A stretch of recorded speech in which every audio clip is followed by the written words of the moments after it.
ಎಲ್ಲರಿಗೂ ನಮಸ್ಕಾರ ಸ್ನೇಹಿತರೆ. 2025 ಅಕ್ಟೋಬರ್ 21 ಎಷ್ಟೋ ಶಕ್ತಿಯುತವಾದ ಅಮಾವಾಸ್ಯೆ ಬಂದಿದೆ. ಇದು ಎಲ್ಲ ಅಮಾವಾಸ್ಯೆಗಳಿಗಿಂತಲೂ ಎಷ್ಟೋ ಶಕ್ತಿಯುತವಾದದ್ದು. ಹಾಗಾಗಿ ಈ ಅಮಾವಾಸ್ಯೆಯೊಳಗೆ ನಾಯಿಗೆ ಈ ಒಂದು ಆಹಾರ ತಿನ್ನಿಸಿದರೆ ಶನಿದೇವರ ಕೃಪೆಯಿಂದ ನಿಮ್ಮ ಜಾತಕ ಬದಲಾಗಿ ಕುಬೇರ ಯೋಗ ಬರುತ್ತದೆ ಎಂದು ನಮ್ಮ ಶಾಸ್ತ್ರಗಳು ಹೇಳುತ್ತವೆ. ಶನಿ ದೋಷಗಳು ಕೂಡ ಹೊರಟು ಹೋಗುತ್ತವೆ. ಹಾಗಾದರೆ ಅಮಾವಾಸ್ಯೆಯೊಳಗೆ ನಾಯಿಗೆ ನಾವು ತಿನ್ನಿಸಬೇಕಾದಂಥ ಆಹಾರ ಯಾವುದು ಅಂತ ಈ ವಿಡಿಯೋದಲ್ಲಿ ತಿಳಿದುಕೊಳ್ಳೋಣ. ಆದರೆ ಅದಕ್ಕೂ ಮುಂಚೆ ನೀವಿನ್ನು ನಮ್ಮ ಚಾನಲ್ನ ಸಬ್ಸ್ಕ್ರೈಬ್ ಮಾಡ್ಕೊಂಡಿಲ್ಲ ಅಂದರೆ ಖಂಡಿತ ಈಗಲೇ ಸಬ್ಸ್ಕ್ರೈಬ್ ಮಾಡ್ಕೊಳ್ಳಿ. ಹಾಗೆ ಈ ವಿಡಿಯೋ ಇಷ್ಟ ಆದರೆ ಮರೆಯದೆ ಒಂದು ಲೈಕ್ ಕೊಡಿ. ವಿಡಿಯೋ ಸ್ಕಿಪ್ ಮಾಡದೆ ಕೊನೆ ತನಕ ನೋಡಿ. ವಿಡಿಯೋದ ಕೆಳಗಡೆ ಹರೇ ಶ್ರೀನಿವಾಸ ಅಂತ ಕಮೆಂಟ್ ಮಾಡೋದನ್ನು ಮರಿಬೇಡಿ. ನಾಯಿಗೆ ಇದನ್ನು ತಿನ್ನಿಸಿದರೆ ಸಾಕು, ಜೀವನದಲ್ಲಿ ಚಮತ್ಕಾರವೇ ನಡೆದು ಹೋಗುತ್ತೆ ಅನ್ನೋ ರಹಸ್ಯ ಮಾಹಿತಿಯನ್ನು ಈ ವಿಡಿಯೋದಲ್ಲಿ ನಾವು ನಿಮಗೆ ತಿಳಿಸಿಕೊಡ್ತಾ ಇದ್ದೇವೆ. ಸ್ನೇಹಿತರೆ, ಇಂದು ನಾನು ನಿಮಗೆ ಹೇಳಲಿರುವ ಕತೆ ನಿಮ್ಮ ಆಲೋಚನೆಗಳನ್ನು ಬದಲಾಯಿಸುತ್ತದೆ. ಕೆಲವೊಮ್ಮೆ ನಾವು ಕೋಪದಿಂದ ಅಥವಾ ಯಾರನ್ನಾದರೂ ಬಯಲು ಬಯಸಿದಾಗ ನಾಯಿಗಳ ಹೆಸರನ್ನು ಬಳಸುತ್ತೇವೆ. ಮನುಷ್ಯರನ್ನ ಬೇಯುವಾಗ ನಾಯಿ ಹೆಸರನ್ನು ಕೆಟ್ಟದಾಗಿ ಬಳಸುತ್ತೇವೆ. ಆದರೆ ನಿಜವಾಗಿಯೂ ನಾಯಿ ಅಷ್ಟು ಸಣ್ಣ ಅಸಹ್ಯಕರ ಜೀವಿ ಎಂದು ಎಂದಾದರೂ ಯೋಚಿಸಿದ್ದೇವೆ? ನಮ್ಮ ಮನೆಯ ಮುಂದೆ ದಿನಗಟ್ಟಲೆ ಹಸಿವಿನಿಂದ ಬಳಲುತ್ತಿದ್ದ ನಾಯಿಗೆ ಒಂದು ತುತ್ತು ಅನ್ನ ಹಾಕುವ ಪ್ರಯತ್ನ ಮಾಡಿದ್ದೇವೆ. ಇಲ್ಲ, ಆದರೆ ಅದರ ಹೆಸರನ್ನು ಅವಮಾನಕರವಾಗಿ ಬಳಸಲು ನಮಗೆ ಎಂದಿಗೂ ಹಿಂಜರಿಕೆ ಇರುವುದಿಲ್ಲ. ಸ್ನೇಹಿತರೆ, ದಯವಿಟ್ಟು 5 ನಿಮಿಷಗಳ ಕಾಲ ನಿಮ್ಮ ಸಮಯವನ್ನು ಈ ಕತೆಗಾಗಿ ನೀಡಿ. ಬಹುಶಃ ನಿಮ್ಮ ಆಲೋಚನೆಗಳಲ್ಲಿ ಒಂದು ಸಕಾರಾತ್ಮಕ ಬದಲಾವಣೆ ಬರಬಹುದು. ಸ್ನೇಹಿತರೆ, ಸಾವಿತ್ರಿ ಎಂಬ ಮಹಿಳೆ ತನ್ನ ಕಷ್ಟಗಳಿಂದ ಬೇಸತ್ತು ಗ್ರಾಮದಿಂದ ಹೊರನಡೆದಳು. ನಡೆಯುತ್ತಾ ಅವಳು ಒಂದು ಆಶ್ರಮದ ಹತ್ತಿರ ತಲುಪಿದಳು. ಆಶ್ರಮದ ಸುತ್ತಲೂ ಶಾಂತವಾದ ಪವಿತ್ರವಾದ ವಾತಾವರಣವಿತ್ತು. ಆಶ್ರಮದಲ್ಲಿ ಒಬ್ಬ ಸಾಧು ತನ್ನ ಶಿಷ್ಯರೊಂದಿಗೆ ಕುಳಿತಿದ್ದನು. ಸ್ವಲ್ಪ ದೂರದಲ್ಲಿ ಒಬ್ಬ ಶಿಷ್ಯ ನಾಯಿಗೆ ರೊಟ್ಟಿಯ ತುಂಡನ್ನು ನೀಡುತ್ತಿದ್ದನು. ಸಾಧುಗಳ ಹತ್ತಿರ ಕುಳಿತಿದ್ದ ಶಿಷ್ಯರಲ್ಲಿ ಒಬ್ಬನು ಈ ದೃಶ್ಯವನ್ನು ನೋಡಿ ಅವನ ಮನಸ್ಸಿನಲ್ಲಿ ಒಂದು ಪ್ರಶ್ನೆ ಮೂಡಿತು.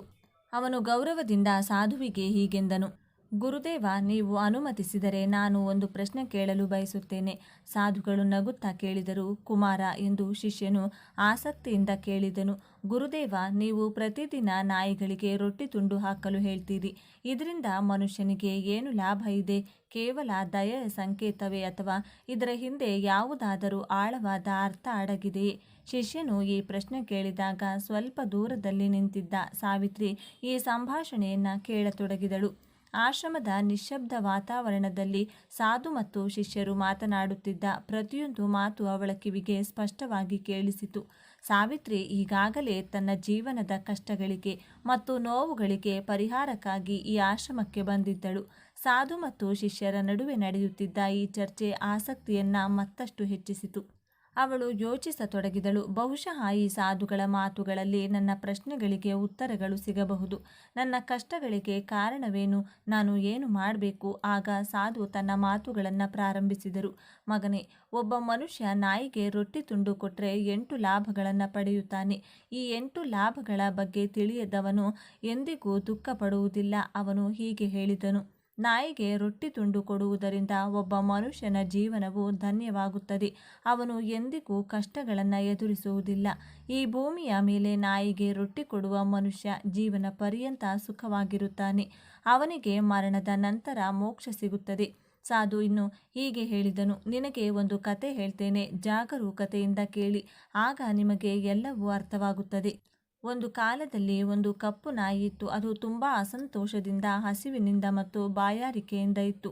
ಅದು ಗ್ರಾಮದ ಪ್ರತಿ ಮನೆಯ ಮುಂದೆ ತಿರುಗುತ್ತಿತ್ತು. ಆದರೆ ಅದಕ್ಕೆ ಯಾರೂ ಕೂಡ ಒಂದು ರೊಟ್ಟಿಯ ತುಂಡನ್ನು ಕೊಡಲಿಲ್ಲ. ಹಸಿವಿನಿಂದ ಬಳಲುತ್ತಿತ್ತು. ಒಂದು ದಿನ ಅದು ಗ್ರಾಮದ ಹೊರಗೆ ನದಿಯ ದಡದಲ್ಲಿದ್ದ ಒಂದು ಆಶ್ರಮಕ್ಕೆ ತಲುಪಿತು. ಅಲ್ಲಿ ಋಷಿಯನ್ನು ನೋಡಿ ನಾಯಿ ಹೀಗೆ ಹೇಳಿತು: ಪುಣ್ಯಾತ್ಮ, ನೀವು ತುಂಬ ಜ್ಞಾನವಂತರು ಎಂದು ಅನಿಸುತ್ತದೆ. ನಾನು ಹಸಿವಿನಿಂದ ಮತ್ತು ಬಾಯಾರಿಕೆಯಿಂದ ಇದ್ದೇನೆ. ದಯವಿಟ್ಟು ನನಗೆ ಒಂದು ರೊಟ್ಟಿಯ ತುಂಡನ್ನು ಕೊಡಿ. ನನ್ನ ಹಸಿವನ್ನು ನೀಗಿಸಿಕೊಳ್ತೇನೆ. ಋಷಿ ಆಶ್ಚರ್ಯದಿಂದ, ಗ್ರಾಮದಲ್ಲಿ ಯಾರು ನಿನಗೆ ಒಂದು ರೊಟ್ಟಿಯ ತುಂಡನ್ನು ಕೊಡಲಿಲ್ಲವೇ ಎಂದು ಕೇಳಿದರು. ನಾಯಿ ದುಃಖದಿಂದ, ಮಹಾತ್ಮ, ನನ್ನ ಮಾತುಗಳನ್ನು ನೀವು ನಂಬದಿರಬಹುದು. ಆದರೆ ನಾನು ನಿಮಗೆ ನನ್ನ ಕಥೆಯನ್ನು ಹೇಳ್ತೇನೆ. ಅದು ಹೀಗಿದೆ: ಮಹಾತ್ಮ, ಈ ಜಗತ್ತಿನಲ್ಲಿ ನಮ್ಮ ಮೇಲೆ ಯಾರೂ ಕರುಣೆ ತೋರಿಸುವುದಿಲ್ಲ. ನಮಗೆ ಮನೆ ಇಲ್ಲ, ಆಸರೆ ಇಲ್ಲ, ಸಂಪಾದಿಸಿ ತಿನ್ನುವುದು ನಮಗೆ ಗೊತ್ತಿಲ್ಲ. ಬಟ್ಟೆ ಹಾಕಿಕೊಳ್ಳುವುದು ಕೂಡ ನಮಗೆ ಬರುವುದಿಲ್ಲ. ಚಳಿಗಾಲದಲ್ಲಿ, ಬೇಸಿಗೆಯಲ್ಲಿ, ಮಳೆಗಾಲದಲ್ಲಿ ಹೀಗೆಯೇ ತಿರುಗಾಡುತ್ತೇವೆ. ನಿಮ್ಮಂತೆ ಓದಲು ಬರೆಯಲು ನಮಗೆ ಗೊತ್ತಿಲ್ಲ. ಶಿಸ್ತಿನಿಂದ ಮಾತನಾಡುವುದು ಕೂಡ ನಮಗೆ ಬರುವುದಿಲ್ಲ. ಇದು ನಮ್ಮ ದುರದೃಷ್ಟವೇ. ಆದರೂ ನಮ್ಮಂತೆಯೇ ನಮಗೆ ಹಸಿವಾಗುತ್ತದೆ, ಗಾಯವಾದರೆ ನೋವಾಗುತ್ತದೆ, ನಿಮ್ಮಂತೆಯೇ ನಮಗೆ ಅಳು ಬರುತ್ತದೆ. ಈ 3 ವಿಷಯಗಳಲ್ಲಿ ನಾವು ನಿಮ್ಮೊಂದಿಗೆ ಸಮಾನರಾಗಿರುವುದರಿಂದ ನಮ್ಮ ಮೇಲೆ ದಯ ತೋರಿಸಿ. ಇನ್ನೇನು ಕೊಡಬೇಕಾಗಿಲ್ಲ. ದೇವರು ಈಗಾಗಲೇ ನಮಗೆ ಕಷ್ಟಗಳನ್ನು ಕೊಟ್ಟಿದ್ದಾನೆ. ನೀವು ನಮ್ಮನ್ನು ಇನ್ನಷ್ಟು ತೊಂದರೆಗೊಳಿಸಬೇಡಿ. ನಾಯಿ ಇನ್ನು ಹೇಳುತ್ತಾ ಹೋಯಿತು. ಮಹಾತ್ಮ, ನಾವು ಹುಟ್ಟಿದಾಗ ನಮ್ಮ ಕಣ್ಣುಗಳು ಮತ್ತು ಕಿವಿಗಳು ಮುಚ್ಚಿರುತ್ತವೆ. ನಿಮ್ಮ ಹುಟ್ಟುಹಬ್ಬದಂದು ಸಂಭ್ರಮ, ನೃತ್ಯ, ಸಂಗೀತ ನಡೆಯುತ್ತದೆ. ನಮ್ಮ ಹುಟ್ಟುಹಬ್ಬದಂದು ಕೂಡ ಅಂತಹವು ನಡೆದವೋ ಇಲ್ಲವೋ ಹೇಳಲು ಸಾಧ್ಯವಿಲ್ಲ. ಯಾರಾದರೂ ನಮ್ಮ ಹುಟ್ಟುಹಬ್ಬದಂದು ಸಂತೋಷಪಟ್ಟಿದ್ದಾರೆ. ನಾವು ಮಲಗಿದ ಜಾಗ ಮೃದುವಾದ ಹತ್ತಿಯಿಂದ ತುಂಬಿತ್ತು. ಚಳಿ ಅಪ್ಪಿತಪ್ಪಿಯೂ ತಟ್ಟುತ್ತಿರಲಿಲ್ಲ ಎಂದು ನಾನು ಅಂದುಕೊಂಡೆ. ಯಾವುದೋ ದೊಡ್ಡ ಮನೆಯಲ್ಲಿ ಹುಟ್ಟಿದ್ದೇನೆ ಎಂದು. ಆದರೆ ಕಣ್ಣು ತೆರೆದು ನೋಡಿದಾಗ ನಮ್ಮ ಅಮ್ಮ, ನೀವು ನಾಯಿ ಎಂದು ಕರೆಯುವ ಆ ಜೀವ, ಒಂದು ಕಸದ ರಾಶಿಯಲ್ಲಿ ನಮ್ಮ 5 ಮಕ್ಕಳನ್ನು ಎದೆಗೆ ಅಪ್ಪಿಕೊಂಡು ಮಲಗಿದ್ದಳು. ನಾವು 5 ಸಹೋದರರು, 4 ಸಹೋದರರು ಕೆಂಪು ಕಂದು ಬಣ್ಣದಲ್ಲಿದ್ದೆವು. ನಾನು ಮಾತ್ರ ಕಪ್ಪಾಗಿ, ಚಿಕ್ಕದಾಗಿ, ದುರ್ಬಲನಾಗಿದ್ದೆ. ನಮ್ಮ ಅಮ್ಮ ನಮ್ಮ ಹತ್ತಿರಕ್ಕೆ ಬರುವುದು ಬಹಳ ವಿರಳವಾಗಿತ್ತು. ಏಕೆಂದರೆ ಅವಳಿಗೂ ತನ್ನ ಆಹಾರಕ್ಕಾಗಿ ಅಲೆದಾಡಬೇಕಿತ್ತು. ಅವಳು ತಿನ್ನದಿದ್ದರೆ ನಮಗೆ ಹಾಲು ಹೇಗೆ ಕೊಡುತ್ತಿದ್ದಳು? ನಾವು 5ರೂ ಒಂದು ತಾಯಿಯ ಮೇಲೆ ಅವಲಂಬಿತವಾಗಿದ್ದೆವು. ಅವಳು ಆಹಾರಕ್ಕಾಗಿ ಅತ್ತಿತ್ತ ಓಡಾಡುತ್ತಿದ್ದಳು. ಕೆಲವೊಮ್ಮೆ ಆಹಾರ ಸಿಗುತ್ತಿತ್ತು, ಕೆಲವೊಮ್ಮೆ ಸಿಗುತ್ತಿರಲಿಲ್ಲ. ಆದರೆ ಅವಳು ಯಾವಾಗಲೂ ನಮ್ಮ 5ರ ಬಗ್ಗೆ ಕಾಳಜಿ ವಹಿಸುತ್ತಿದ್ದಳು. ಏಕೆಂದರೆ ಅವಳು ನಮ್ಮ ತಾಯಿ. ಅವಳು ರಾತ್ರಿಯಿಡೀ ಎಚ್ಚರವಾಗಿದ್ದು ಗ್ರಾಮವನ್ನು ಕಾಯುತ್ತಿದ್ದಳು. ಯಾರಾದರೂ ಅನುಮಾನಾಸ್ಪದವಾಗಿ ಗ್ರಾಮದ ಕಡೆಗೆ ಬಂದರೆ ಅವಳು ಅವರನ್ನು ಹೆದರಿಸಿ ಓಡಿಸುತ್ತಿದ್ದಳು. ಇತರ ಗ್ರಾಮಗಳ ನಾಯಿಗಳು ಸಹ ನಮ್ಮ ತಾಯಿಯ ಭಯದಿಂದ ಗ್ರಾಮಕ್ಕೆ ಬರುತ್ತಿರಲಿಲ್ಲ. ಗ್ರಾಮದಲ್ಲಿ ರೈತರ ಹೊಲಗಳಲ್ಲಿ ಪ್ರಾಣಿಗಳು ಬೆಳೆಗಳನ್ನು ತಿನ್ನಲು ಬಂದರೆ ನಮ್ಮ ತಾಯಿ ಅವುಗಳನ್ನು ಓಡಿಸುತ್ತಿದ್ದಳು. ಗ್ರಾಮಸ್ಥರಿಗಾಗಿ ಇಷ್ಟೆಲ್ಲ ಮಾಡಿದರೂ ಯಾರೂ ನಮ್ಮ ತಾಯಿಗೆ ಒಂದು ತುತ್ತು ಆಹಾರವನ್ನು ಕೊಡಲಿಲ್ಲ. ಅವಳು ಆಹಾರಕ್ಕಾಗಿ ಕಳ್ಳತನ ಮಾಡಬೇಕಾಗಿತ್ತು. ಕೆಲವೊಮ್ಮೆ ಗ್ರಾಮಸ್ಥರು ಅವಳನ್ನು ಕೋಲುಗಳು ಮತ್ತು ಕಲ್ಲುಗಳಿಂದ ಹೊಡೆದು ಓಡಿಸುತ್ತಿದ್ದರು. ಅಂದು ಅವಳು ಹಸಿವು ಮತ್ತು ಬಾಯಾರಿಕೆಯಿಂದ ಹೊಟ್ಟೆಯಲ್ಲಿ ಬೆಂಕಿ ಉರಿಯುತ್ತಿರುವಂತೆ ನೋವು ಅನುಭವಿಸುತ್ತಿದ್ದಳು. ಮಹಾತ್ಮ, ಹಸಿವು ಅಂದರೆ ನಿಮಗೆ ಗೊತ್ತಿಲ್ಲವೇ? ಆದರೂ ಅವಳು ನಮ್ಮ 5 ಮಕ್ಕಳ ಬಗ್ಗೆ ಯಾವಾಗಲೂ ಚಿಂತಿಸುತ್ತಿದ್ದಳು. ಏಕೆಂದರೆ ಅವಳು ನಮ್ಮ ತಾಯಿ. ಹಸಿವು ಅವಳನ್ನು ಸುಮ್ಮನೆ ಕೂರಲು ಬಿಡುತ್ತಿರಲಿಲ್ಲ. ಗ್ರಾಮಸ್ಥರು ಅವಳನ್ನು ನೋಡಿ ಕರುಣೆ ತೋರುತ್ತಿರಲಿಲ್ಲ. ಅವಳು ಕದ್ದು ಮನೆಗಳಿಗೆ ಹೋಗಿ ಏನಾದರೂ ಆಹಾರ ಸಿಕ್ಕರೆ ತಿಂದು ಹೊಟ್ಟೆ ತುಂಬಿಸಿಕೊಳ್ಳುತ್ತಿದ್ದಳು. ಕೆಲವೊಮ್ಮೆ ಅವಳು ಆಹಾರ ತೆಗೆದುಕೊಳ್ಳುತ್ತಿರುವುದು ಕಂಡುಬಂದರೆ ಗ್ರಾಮಸ್ಥರು ಕೋಲುಗಳಿಂದ ಹೊಡೆದು, ಕೆಲವು ಕ್ರೂರಿಗಳು ಅವಳನ್ನು ಮನೆಯಲ್ಲಿ ಬಂಧಿಸಿ ಹೊಡೆಯುತ್ತಿದ್ದರು. ನನ್ನ ತಾಯಿ ದೀನ ಸ್ಥಿತಿಯಲ್ಲಿದ್ದರೂ ಒಂದು ದಿನ ಭೀಕರ ಮಳೆ ಸುರಿಯಿತು. ಹಿಮಪಾತ, ಶೀತಗಾಳಿಯಿಂದ ನಮ್ಮ 3 ಸಹೋದರರು ಚಳಿಯಲ್ಲಿ ಸತ್ತರು. ಆ ದಿನ ನಮ್ಮ ತಾಯಿ ತುಂಬ ಅತ್ತರು. ಆದರೆ ಜನರು ನಮ್ಮ ನೋವನ್ನು ಅರ್ಥ ಮಾಡಿಕೊಳ್ಳಲಿಲ್ಲ. ಏಕೆಂದರೆ ಸತ್ತವರು ಅವರ ಮಕ್ಕಳಲ್ಲವಲ್ಲ. ಈಗ ನಾವು 2 ಸಹೋದರರು ಮಾತ್ರ ಉಳಿದಿದ್ದೇವೆ. ನಮ್ಮ ತಾಯಿ ನಮ್ಮನ್ನು ಚೆನ್ನಾಗಿ ನೋಡಿಕೊಳ್ಳಲು ಪ್ರಾರಂಭಿಸಿದರು. ಒಂದು ದಿನ ಗ್ರಾಮದಲ್ಲಿ ಒಬ್ಬ ಶ್ರೀಮಂತ ವ್ಯಕ್ತಿಯ ಮನೆಯಲ್ಲಿ ದೊಡ್ಡ ಔತಣಕೂಟ ನಡೆಯುತ್ತಿತ್ತು. ಅನೇಕ ರೀತಿಯ ಸಿಹಿ ತಿಂಡಿಗಳು ಮತ್ತು ಅಡುಗೆಗಳು ತಯಾರಾಗುತ್ತಿದ್ದವು. ಬಹಳಷ್ಟು ಅತಿಥಿಗಳು ಬಂದಿದ್ದರು. ನನ್ನ ತಾಯಿ ಆಹಾರಕ್ಕಾಗಿ ಅಲ್ಲಿಗೆ ಹೋಗಿದ್ರು. ಆದರೆ ಗ್ರಾಮಸ್ಥರು ಅವರನ್ನು ಬೆದರಿಸಿದರು. ಯಾರಿಗೂ ಅವರ ಮೇಲೆ ಕರುಣೆ ಬರಲಿಲ್ಲ. ಒಂದು ರೊಟ್ಟಿಯ ತುಂಡನ್ನು ಅವರಿಗೆ ಕೊಡಲಿಲ್ಲ. ಒಂದು ರೊಟ್ಟಿ ಕೊಟ್ಟರೆ ಅವರಿಗೆ ಏನು ಕಡಿಮೆಯಾಗುತ್ತಿತ್ತು? ನನ್ನ ತಾಯಿ ಆ ಮನೆಯ ಅಂಗಳದಲ್ಲಿ ನಿಂತು ಎಲ್ಲರೂ ತಿನ್ನುವುದನ್ನು ನೋಡುತ್ತಿದ್ದರು. ಅಡುಗೆಯವರು ಯಾವುದೋ ಕೆಲಸದ ಮೇಲೆ ಒಳಗೆ ಹೋದ ತಕ್ಷಣ ನನ್ನ ತಾಯಿ ನಿಧಾನವಾಗಿ ರೊಟ್ಟಿ ತೆಗೆದುಕೊಳ್ಳಲು ಹೋದರು. ಆದರೆ ಒಬ್ಬ ವ್ಯಕ್ತಿ ಅವರನ್ನು ನೋಡಿ ಎಲ್ಲರೂ ಕೂಗುತ್ತಾ ಅವರ ಕಡೆಗೆ ಓಡಿದರು. ನನ್ನ ತಾಯಿ ಹೆದರು ಓಡಿ ಹೋಗಲು ಪ್ರಯತ್ನಿಸಿದರು. ಆದರೆ ದಾರಿ ಸಿಗಲಿಲ್ಲ. ಎದುರಿಗೆ ಗ್ರಾಮಸ್ಥರು ದೊಣ್ಣೆಗಳೊಂದಿಗೆ, ದಂಡಗಳೊಂದಿಗೆ ಬರುತ್ತಿದ್ದರು. ಅವರು ಊಟ ಮಾಡುತ್ತಿದ್ದವರನ್ನು ದಾಟಿ ಓಡಿ ಹೋದರು. ಅಲ್ಲಿ ಊಟ ಮಾಡುತ್ತಿದ್ದವರೆಲ್ಲ ಎದ್ದು ನಿಂತರು. ಅವರು ಊಟವನ್ನು ನಿಲ್ಲಿಸಿದರು. ನಾಯಿ ದಾಟಿದ್ದರಿಂದ ಆಹಾರ ಅಪವಿತ್ರವಾಯಿತು ಎಂದು ಹೇಳಿದರು. ಅವರು ಒಬ್ಬರನ್ನೊಬ್ಬರು ಚರ್ಚಿಸಿಕೊಂಡು, ಈಗ ಏನು ಮಾಡಬೇಕು? ಆಹಾರ ಹಾಳಾಗಿದೆ. ಶ್ರೀಮಂತ ವ್ಯಕ್ತಿ ದುಃಖದಿಂದ ಅಳಲು ಪ್ರಾರಂಭಿಸಿದನು. ಕೆಲವರು, ನಾಯಿ ದಾಟಿದ ಮಾತ್ರಕ್ಕೆ ಆಹಾರ ಹೇಗೆ ಹಾಳಾಗುತ್ತದೆ? ಅವಳು ಆಹಾರದಲ್ಲಿ ಬಾಯಿ ಹಾಕಿಲ್ಲವಲ್ಲ ಎಂದು ಹೇಳಿದರು. ನಗರಗಳಲ್ಲಿ ನಾಯಿಗಳನ್ನು ಮನೆಯಲ್ಲಿ ಸಾಕುತ್ತಾರೆ, ಅದು ತಪ್ಪಲ್ಲ ಎಂದು ಕೆಲವರು ಹೇಳಿದರು. ಆದರೆ ಕೆಲವರು ದೊಡ್ಡ ಮನೆಯವರು ಆಹಾರ ಅಪವಿತ್ರವಾಗಿದೆ, ಇದನ್ನು ತಿನ್ನಲು ಸಾಧ್ಯವಿಲ್ಲ ಎಂದು ಪಟ್ಟು ಹಿಡಿದರು. ಕೊನೆಗೆ ಅವರ ಮಾತೆ ನಡೆಯಿತು. ಆಹಾರವನ್ನು ಬಡವರಿಗೆ ದಾನ ಮಾಡಿದರು. ಆ ದಿನ ನನ್ನ ತಾಯಿಗೆ ಹೊಟ್ಟೆ ತುಂಬ ಆಹಾರ ಸಿಕ್ಕಿತು. ಅವಳು ತನ್ನ ಜೀವನದಲ್ಲಿ ಅಂತಹ ಸಂತೋಷವನ್ನು ಎಂದಿಗೂ ಅನುಭವಿಸಿರಲಿಲ್ಲ. ಆದರೆ ಆ ಸಂತೋಷವು ಅವಳಿಗೆ ದೊಡ್ಡ ಅಪಾಯವಾಗಿ ಪರಿಣಮಿಸಿತು. ಅವಳು ಆಹಾರವನ್ನು ತಿಂದು ಅಲ್ಲಿ ವಿಶ್ರಾಂತಿ ಪಡೆಯುತ್ತಿದ್ದಾಗ ಶ್ರೀಮಂತ ವ್ಯಕ್ತಿ ದೊಣ್ಣೆಯೊಂದಿಗೆ ಬಂದು ಅವಳನ್ನು ಕ್ರೂರವಾಗಿ ಹೊಡೆಯಲು ಪ್ರಾರಂಭಿಸಿದನು. ಅವಳಿಗೆ ಓಡಿ ಹೋಗಲು ಅವಕಾಶವೂ ಸಿಗಲಿಲ್ಲ. ದೊಣ್ಣೆಯ ಹೊಡೆತಗಳಿಂದ ಅವಳು ಜೋರಾಗಿ ಕಿರುಚಲು ಪ್ರಾರಂಭಿಸಿದಳು. ಅಮ್ಮ ಅಳುತ್ತಿದ್ದರೆ ಕಲ್ಲುಗಳು ಕರಗುತ್ತವೆ, ಆದರೆ ಆ ವ್ಯಕ್ತಿಯ ಹೃದಯ ಕರಗಲಿಲ್ಲ. ಅವನು ಅವಳನ್ನು ಕ್ರೂರವಾಗಿ ಹೊಡೆದನು. ಅವಳ ಕೂಗು ಇಡೀ ಗ್ರಾಮಕ್ಕೆ ಕೇಳಿಸಿತು. ಕೆಲವರು, ಒಂದು ಸೇಠವರೇ, ಬಿಟ್ಟು ಬಿಡಿ, ಹಸುವಿನಲ್ಲಿ ಮನುಷ್ಯನ ಬುದ್ಧಿಯು ಕೆಟ್ಟು ಹೋಗುತ್ತದೆ. ಇದು ಒಂದು ಪ್ರಾಣಿ, ಇದಕ್ಕೆ ಒಳ್ಳೆಯದು ಕೆಟ್ಟದ್ದು ಗೊತ್ತಿಲ್ಲ, ಇದನ್ನು ಕೊಲ್ಲುವುದರಿಂದ ನಿಮಗೆ ಏನು ಲಾಭ ಎಂದು ಮನವರಿಕೆ ಮಾಡಿದರು. ಆಗ ಅವನು ಹೊಡೆಯುವುದನ್ನು ನಿಲ್ಲಿಸಿದನು. ನಮ್ಮ ಅಮ್ಮ ನಡುಗುತ್ತಾ ನಮ್ಮ ಬಳಿ ಬಂದಳು. ಅವಳು ನಮಗೆ ನಡೆದಿದ್ದೆಲ್ಲವನ್ನ ಹೇಳಿದಳು. ನಾವು ಯೋಚಿಸಿದೆವು, ನಮ್ಮ ನಾಯಿಗಳ ಜೀವನ ಎಷ್ಟು ಕಷ್ಟದಿಂದ ಕೂಡಿದೆ. ಒಂದು ರೊಟ್ಟಿಯ ತುಂಡಿಗಾಗಿ ಮನುಷ್ಯ ನಮ್ಮನ್ನು ಕಳ್ಳನಂತೆ ಹೊಡೆಯುತ್ತಾನೆ. ನಮ್ಮ ನೋವನ್ನು ಅರ್ಥ ಮಾಡಿಕೊಂಡು ಅವರೊಂದಿಗೆ ಇರುವುದು ವ್ಯರ್ಥ. ಒಂದು ದಿನ ಗ್ರಾಮದ ಹೊರಗೆ ಒಬ್ಬ ಬ್ರಾಹ್ಮಣನು ತಂಗಿದ್ದನು. ಅವನು ತನ್ನ ಆಹಾರಕ್ಕಾಗಿ ಒಲೆ ಹಚ್ಚಿ ಬೇಳೆ ಬೇಯಿಸಲು ಇಟ್ಟನು. ಹಿಟ್ಟಿನ ಉಂಡೆಯನ್ನು ಸಿದ್ಧಪಡಿಸಿ ಹತ್ತಿರದ ಬಾವಿಯ ಬಳಿ ನೀರು ತರಲು ಹೋದನು. ಈ ಮಧ್ಯೆ ನನ್ನ ತಾಯಿ ಅಲ್ಲಿಗೆ ಬಂದಳು. ಆ ಹಿಟ್ಟನ್ನು ನೋಡಿ ಆ ಹಿಟ್ಟಿಗೆ ಮಾಲೀಕರಿಲ್ಲ ಎಂದುಕೊಂಡು ತಿನ್ನಲು ಪ್ರಾರಂಭಿಸಿದಳು. ಬಾವಿಯ ಬಳಿಯಿಂದ ಬ್ರಾಹ್ಮಣನು ಅವಳನ್ನು ನೋಡಿ ತುಂಬ ದುಃಖನಾದನು. ಅವನು ಅಳುತ್ತಾ, ನಾನು 2 ದಿನಗಳಿಂದ ಹಸಿದಿದ್ದೇನೆ, ಈ ನಾಯಿ ನನ್ನ ಹಿಟ್ಟನ್ನು ತಿಂದು ಬಿಟ್ಟಿದೆ ಎಂದನು. ಕೆಲವು ಗ್ರಾಮಸ್ಥರು, ಬ್ರಾಹ್ಮಣ ದೇವತೆ, ಈ ನಾಯಿ ನಿಮ್ಮ ಹಿಟ್ಟನ್ನು ಹಾಳು ಮಾಡಿದೆ, ನಿನ್ನೆ ಇದು ಸೇಠ್ ಅವರ ಅಡುಗೆ ಮನೆಯನ್ನು ಹಾಳು ಮಾಡಿದೆ ಎಂದರು. ಬ್ರಾಹ್ಮಣನು ಕೋಪದಿಂದ ಕೋಲು ತೆಗೆದುಕೊಂಡು ನನ್ನ ತಾಯಿಯ ಮೇಲೆ ದಾಳಿ ಮಾಡಿದನು. ಅವನು ಆ ಹಿಟ್ಟನ್ನು ಸರಿಯಾಗಿ ತಿನ್ನಲು ಸಾಧ್ಯವಾಗಲಿಲ್ಲ, ಆದರೆ ಕೋಲಿನ ಪೆಟ್ಟುಗಳು ಮಾತ್ರ ಚೆನ್ನಾಗಿ ಬಿದ್ದವು. ತಿಂಗಳುಗಟ್ಟಲೆ ನಮ್ಮ ತಾಯಿ ಎದೆ ಬಡಿದುಕೊಂಡು ತಿರುಗಾಡಿದಳು. ಆಗ ನಮಗೆ ಅರ್ಥವಾಯಿತು, ಮನುಷ್ಯ ಎಷ್ಟು ಸ್ವಾರ್ಥಿ. ನಾವು ಎಷ್ಟೇ ಕೆಲಸ ಮಾಡಿದರೂ ಅವನು ನಮ್ಮನ್ನು ಅರ್ಥ ಮಾಡಿಕೊಳ್ಳುವುದಿಲ್ಲ. ಮಹಾತ್ಮ, ನಮ್ಮ ತಪ್ಪು ಏನೆಂದರೆ ನಮಗೆ ನೋವುಂಟು ಮಾಡುವ ಈ ಸ್ವಾರ್ಥಿಗಳ ಬಳಿಯೇ ಇರಲು ನಾವು ಬಯಸುತ್ತೇವೆ. ನಮ್ಮನ್ನು ಪ್ರೀತಿಯಿಂದ ಪೋಷಿಸುವವರಿಗಾಗಿ ನಾವು ಅನೇಕ ಕೆಲಸಗಳನ್ನು ಮಾಡುತ್ತೇವೆ, ಆದರೆ ಅವರು ನಮ್ಮನ್ನು ಕೀಳಾಗಿ ನೋಡುತ್ತಾರೆ. ಕೋಲುಗಳಿಂದ, ದಂಡಗಳಿಂದ ಹೊಡೆಯುತ್ತಾರೆ. ನಾವು ಅವರ ಮನೆಗಳನ್ನು ರಕ್ಷಿಸುತ್ತೇವೆ, ಇನ್ನೂ ಅನೇಕ ಲಾಭಗಳನ್ನು ತರುತ್ತೇವೆ, ಆದರೆ ಮನುಷ್ಯನಿಗೆ ಅವು ತಿಳಿದಿಲ್ಲ. ಆಶ್ರಮದಲ್ಲಿ ಕುಳಿತಿದ್ದ ಶಿಷ್ಯನು, ಗುರುದೇವ, ಮನುಷ್ಯನಿಗೆ ತಿಳಿಯದ ವಿಷಯಗಳು ಯಾವುವು ಎಂದು ಕೇಳಿದನು. ಸಾಧು ಹೀಗೆ ಹೇಳಿದನು, ಕುಮಾರ, ನಾಯಿಗೆ ರೊಟ್ಟಿ ಹಾಕುವುದರಿಂದ ಆಗುವ ಲಾಭಗಳು ತಿಳಿದರೆ ಮನುಷ್ಯನು ತನ್ನ ಜೀವನದಲ್ಲಿ ನಷ್ಟಗಳಿಂದ ತಪ್ಪಿಸಿಕೊಳ್ಳಬಹುದು. ಇಂದು ನಾನು ನಾಯಿಗೆ ರೊಟ್ಟಿ ಹಾಕುವುದರಿಂದ ಆಗುವ 8 ಲಾಭಗಳನ್ನು ಹೇಳ್ತೇನೆ. ಮನುಷ್ಯನು ತಿಳಿದುಕೊಳ್ಳಬೇಕು. ಮನೆಯಲ್ಲಿ ರೊಟ್ಟಿಗಳನ್ನು ಮಾಡಿದಾಗ ಮೊದಲ ರೊಟ್ಟಿಯನ್ನು ಗೋಮಾತೆಗೆ, ಕೊನೆಯ ರೊಟ್ಟಿಯನ್ನು ನಾಯಿಗೆ ಹಾಕಬೇಕು. ಇದು ಭಗವಂತನು ನಿರ್ಧರಿಸಿದ ವಿಧಾನ. ಆದರೆ ಮನುಷ್ಯನು ಈ ವಿಧಾನವನ್ನು ಮರೆತು ಮೊದಲ ಮತ್ತು ಕೊನೆಯ ರೊಟ್ಟಿಗಳನ್ನು ತಾನೇ ತಿನ್ನುತ್ತಾನೆ. ಇದರ ದುಷ್ಪರಿಣಾಮ ಅವನ ಜೀವನದ ಮೇಲೆ ಬೀಳುತ್ತದೆ. ನಾಯಿಗೆ ರೊಟ್ಟಿ ಹಾಕುವುದರಿಂದ ಗ್ರಹಗಳ ದೋಷಗಳು ಸಹ ನಿವಾರಣೆಯಾಗುತ್ತವೆ.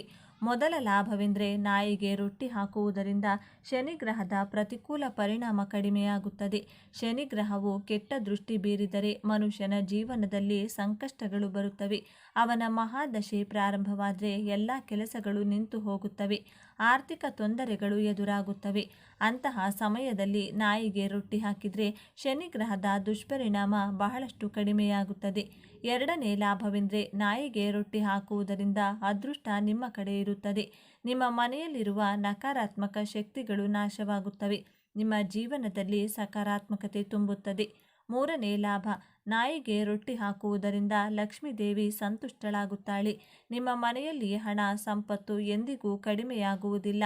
ನಿಮ್ಮ ಜೀವನ ಸಮೃದ್ಧವಾಗುತ್ತದೆ. 4ನೇ ಲಾಭ, ನಾಯಿಗೆ ರೊಟ್ಟಿ ಹಾಕುವುದರಿಂದ ನಿಮ್ಮ ಮೇಲೆ ಸಾಲಗಳು ಬರುವುದಿಲ್ಲ. ಈಗಾಗಲೇ ಸಾಲದಲ್ಲಿರುವವರು ಸಾಲಗಳಿಂದ ಮುಕ್ತಿ ಪಡೆಯುತ್ತಾರೆ. 5ನೇ ಲಾಭ, ನಾಯಿಗೆ ಬೆಳಿಗ್ಗೆ ಸಂಜೆ ಆಹಾರ ಹಾಕಿದರೆ ನಿಮ್ಮ ವ್ಯಾಪಾರ ಚೆನ್ನಾಗಿ ನಡೆಯುತ್ತದೆ.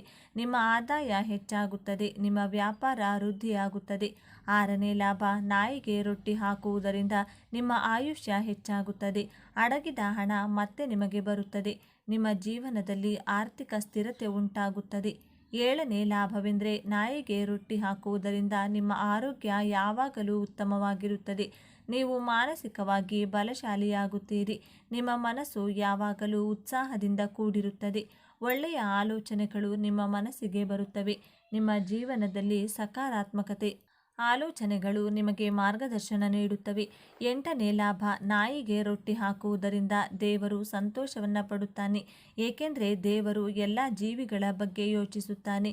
ಯಾರು ಜೀವಿಗಳ ಮೇಲೆ ದಯೆ ತೋರಿಸುತ್ತಾರೋ ಆ ದೇವರು ಅವರಿಗೆ ಮನುಷ್ಯನ ಮೇಲೆ ಯಾವಾಗಲೂ ಸಂತೋಷ ಪಡುತ್ತಾನೆ. ಅಂತಹ ಕುಟುಂಬದ ಮೇಲೆ ದೇವರ ಕೃಪೆ ಯಾವಾಗಲೂ ಇರುತ್ತದೆ.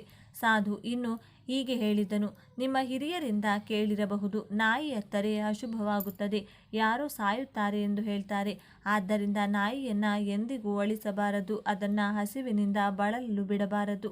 ಈ ಸಾಧು ತನ್ನ ಶಿಷ್ಯನಿಗೆ ನಾಯಿಗೆ ರೊಟ್ಟಿ ಹಾಕುವುದರಿಂದ ಆಗುವ 8 ಲಾಭಗಳನ್ನು ವಿವರಿಸಿದನು. ಈ ಸಂಭಾಷಣೆಯೆಲ್ಲ ಸಾವಿತ್ರಿ ಆಲಿಸುತ್ತಿದ್ದಳು. ಸ್ತ್ರೀ ರೂಪದಲ್ಲಿ ನಿಂತು ಕೇಳುತ್ತಿದ್ದಳು. ಅವಳ ಹೃದಯ ಭಾವೋದ್ವೇಗದಿಂದ ತುಂಬಿ ಹೋಗಿತ್ತು. ಸಾಧುವಿನ ಮಾತುಗಳು ಅವಳ ಕಷ್ಟಗಳನ್ನು ನಿವಾರಿಸುವ ಔಷಧಿಯಂತೆ ಕೆಲಸ ಮಾಡಿದವು. ಅವಳ ಕಣ್ಣುಗಳಲ್ಲಿ ನೀರು ತುಂಬಿಕೊಂಡಿತು.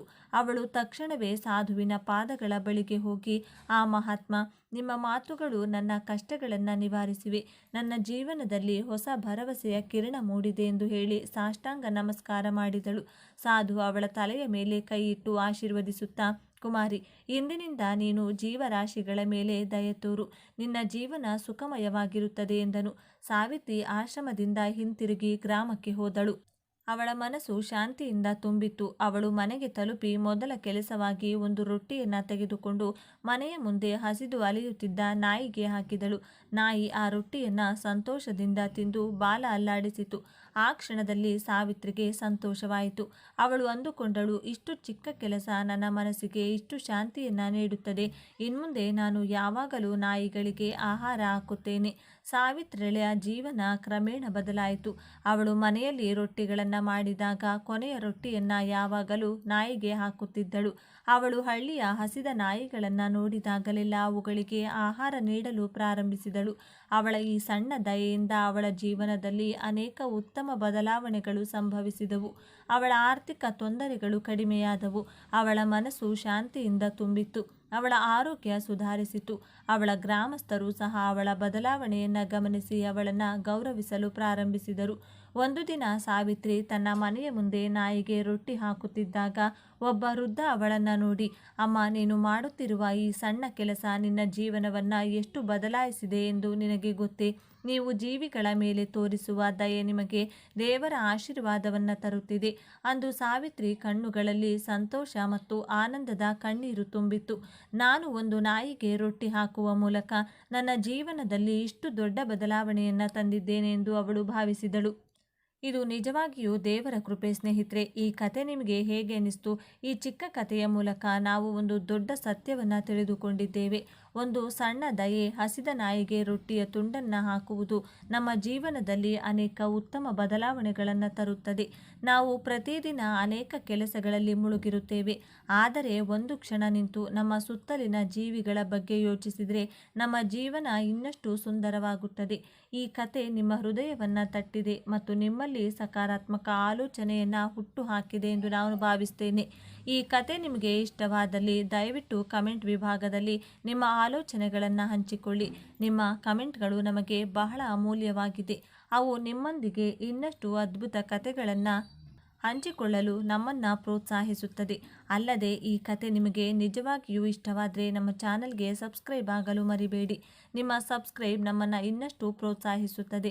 ನಿಮಗೆ ಇಂತಹ ಹೃದಯ ಸ್ಪರ್ಶಿ ಮತ್ತು ಸಂತೋಷವನ್ನು ನೀಡುವ ಕತೆಗಳನ್ನು ನಾವು ತರುತ್ತೇವೆ. ಸ್ನೇಹಿತರೆ, ಈ ಜಗತ್ತಿನಲ್ಲಿ ಪ್ರತಿಯೊಂದು ಜೀವಿಯ ಬಗ್ಗೆಯೂ ದಯೆ ತೋರಿ. ಒಂದು ಸಣ್ಣ ದಯೆಯು ನಿಮ್ಮ ಜೀವನವನ್ನು ಮತ್ತು ನಿಮ್ಮ ಸುತ್ತಮುತ್ತಲಿನವರ ಜೀವನವನ್ನು ಸುಂದರಗೊಳಿಸುತ್ತದೆ. ನೀವು ಎಲ್ಲಾದರೂ ಹಸಿದ ನಾಯಿಯನ್ನು ನೋಡಿದರೆ ಒಂದು ಕ್ಷಣ ನಿಲ್ಲಿ ಮತ್ತು ಅದಕ್ಕೆ ಒಂದು ರೊಟ್ಟಿಯ ತುಂಡನ್ನು ನೀಡಿ. ಆ ಕ್ಷಣದಲ್ಲಿ ನಿಮಗೆ ಸಿಗುವ ಸಂತೋಷ ಅವರ್ಣನೀಯ. ಈ ಕತೆ ನಿಮ್ಮಲ್ಲಿ ಒಂದು ಹೊಸ ಆಲೋಚನೆಯನ್ನು, ಒಂದು ಉತ್ತಮ ಗುಣವನ್ನು ಬೆಳೆಸಿದೆ ಎಂದು ಆಶಿಸುತ್ತೇನೆ. ನಿಮ್ಮೆಲ್ಲರಿಗೂ ಪ್ರೀತಿ, ಶಾಂತಿ, ಸಂತೋಷ ಸಿಗಲಿ ಎಂದು ಹಾರೈಸುತ್ತೇನೆ. ಇದೇ ರೀತಿಯ ಹೃದಯ ಸ್ಪರ್ಶಿ ಕತೆಗಳೊಂದಿಗೆ ಮತ್ತೆ ಭೇಟಿಯಾಗೋಣ. ಧನ್ಯವಾದಗಳು.